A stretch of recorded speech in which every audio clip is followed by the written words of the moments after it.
पहले राम मंदिर चढ़ावा चोरी पे आज के बिग अपडेट्स। फिक्र में सबसे पहले राम मंदिर चढ़ावा चोरी की सबसे नई फाइल खोलते हैं। हमारी इस फाइल में आपके लिए कई हैरान करने वाले राज हैं, नई चोरी है, नई थ्योरी, एक नए कैरेक्टर काकभुशुंडी का जिक्र है, सूत्रों से एसआईटी रिपोर्ट की कुछ एक्सक्लूसिव जानकारी है जिससे मंदिर प्रबंधन में बड़े बदलाव के संकेत मिल रहे हैं। फिक्र की फाइल में खबर नंबर 1 है काकभुशुंडी। काकभुशुंडी की रामलला को दान में दिए गए चांदी के काकभुशुंडी गायब। पूरा मामला समझेंगे। खबर नंबर 2 है एसआईटी रिपोर्ट के वो अंश जिनमें प्रबंधन में सख्ती और नई गाइडलाइंस की सिफारिश है। वैसे लोगों को एफआईआर और गिरफ्तारी का भी इंतजार है। इसके अलावा खबर नंबर 3 में मंदिर की व्यवस्था में हुए कुछ बदलावों की बात करेंगे। पहले चढ़ावा चोरी प्रकरण में काकभुशुंडी का चैप्टर खोलते हैं। पहले कैश की चोरी, फिर आभूषण का घोटाला, जमीन खरीद में हेरा फेरी, अब दान में चांदी के काकभुशुंडी को लेकर नई हलचल मच गई। हालांकि कल हमने आपको चांदी की वो ईंटों का भी जिक्र किया था। अब ये वायरल तस्वीर देखिए।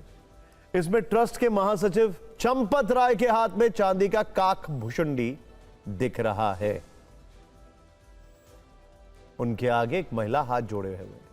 महिला का नाम अनीता भारद्वाज बताया जा रहा है, जिन्होंने यह दान उनको सौंपा था। चांदी के इस काकभुशुंडी के गायब होने की बात सामने आ रही है।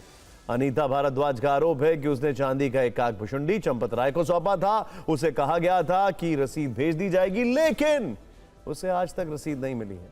समाजवादी पार्टी के अध्यक्ष अखिलेश यादव ने अपने सोशल मीडिया हैंडल पर यह मुद्दा उठाया। उनके मुताबिक एफआईआर के बिना एसआईटी बिना तीर की कमान है। आगे उन्होंने लिखा कि अब दान में दिए गए काकभुशुंडी के गायब हो जाने की निंदनीय खबर आई है। जिस तरह हर दिन चढ़ावा, चंदा, दान चोरी का नया भंडाफोड़ हो रहा है और सनातनी आस्थावानों का आक्रोश बढ़ता जा रहा है, उसे देखकर नेपाल और बाकी बॉर्डर बंद कर देने चाहिए जिससे आरोपी फरार ना हो सकें। आम आदमी पार्टी ने भी काकभुशुंडी से जुड़ी 2 तस्वीरें शेयर करते हुए सवाल उठाए। रामचरितमानस के उत्तराखंड में काकभुशुंडी का जिक्र आता है। आसान शब्दों में कहें तो ये एक कौवे के रूप में परम ज्ञानी राम भक्त थे। पौराणिक कथाओं के अनुसार काकभुशुंडी ने भगवान शिव के मुख से राम कथा सुनी थी। एक ऋषि के श्राप के कारण उनको अपना पूरा जीवन एक कौवा बनकर बिताना पड़ा था। जब रावण पुत्र मेघनाद ने श्री राम और लक्ष्मण को नागपाश से बांध दिया, तब गरुड़ ने श्री राम को नागपाश के बंधन से मुक्ति दिलाई थी। इस घटना के बाद गरुड़ को उनके विष्णु अवतार होने पर शक हो गया था। तब काकभुशुंडी ने ही उन्हें श्री राम की महिमा सुनाकर उनका संदेह दूर किया था। खैर, ये चैप्टर यहीं क्लोज करते हैं और अब चढ़ावा चोरी मामले में आई एसआईटी रिपोर्ट की ओर बढ़ते हैं। कल एसआईटी ने प्राथमिक रिपोर्ट सरकार को सौंप दी। इसकी जानकारी अब तक सार्वजनिक तो नहीं की गई है, लेकिन सूत्रों से काफी कुछ निकलकर बाहर आ रहा है। 21 पन्नों की रिपोर्ट में सिर्फ ट्रस्ट की व्यवस्था पर ही नहीं बल्कि बैंक अधिकारियों, कर्मचारियों और सुरक्षा से जुड़े पुलिसकर्मियों की भूमिका पर भी गंभीर सवाल उठाए गए। सूत्रों का दावा है कि जांच के दौरान कुछ बैंक अधिकारियों और कर्मचारियों की मिली भगत के संकेत मिले हैं। यह भी पता चला है कि दान राशि के प्रबंधन और जमा प्रक्रिया में कई स्तरों पर निगरानी की कमी रही, जिसका फायदा उठाया गया। ऑफ कोर्स, कमी है तो फायदा उठाया ही जाएगा। रिपोर्ट में ट्रस्ट की सिफारिश पर हुई कुछ भर्तियों में भी खामियां बताई गई। यह भी ऑब्वियस है। एसआईटी का मानना है कि संवेदनशील जिम्मेदारियों के लिए नियुक्त कर्मियों की पर्याप्त जांच पड़ताल और निगरानी नहीं होती थी, जिससे व्यवस्था कमजोर हुई। यह भी ऑब्वियस है, तभी तो यह सब हो रहा है। सबसे बड़ा सवाल यह उठाया गया है कि मंदिर परिसर से बड़ी मात्रा में रकम बाहर जाती रही, लेकिन ड्यूटी पर तैनात पुलिस वालों को इसकी भनक तक नहीं लगी। यह हो सकता है। रिपोर्ट में इस पहलू की गहन जांच की जरूरत बताई गई है। सूत्रों के मुताबिक एसआईटी ने दान प्रबंधन को पूरी तरह पारदर्शी और जवाबदेह बनाने के लिए कई सजेशंस दिए हैं। इनमें भर्ती प्रक्रिया की समीक्षा की बात कही गई है।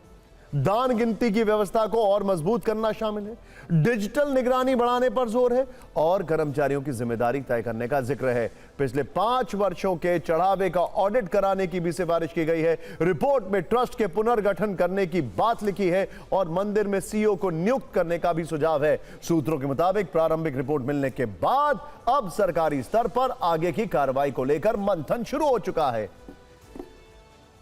क्या कहा जाए, देर आए दुरुस्त आए या हुजूर आते आते बहुत देर कर दी। खैर, माना जा रहा है कि विस्तृत जांच रिपोर्ट के आधार पर जिम्मेदार लोगों के खिलाफ कड़ी कार्रवाई की जा सकती है।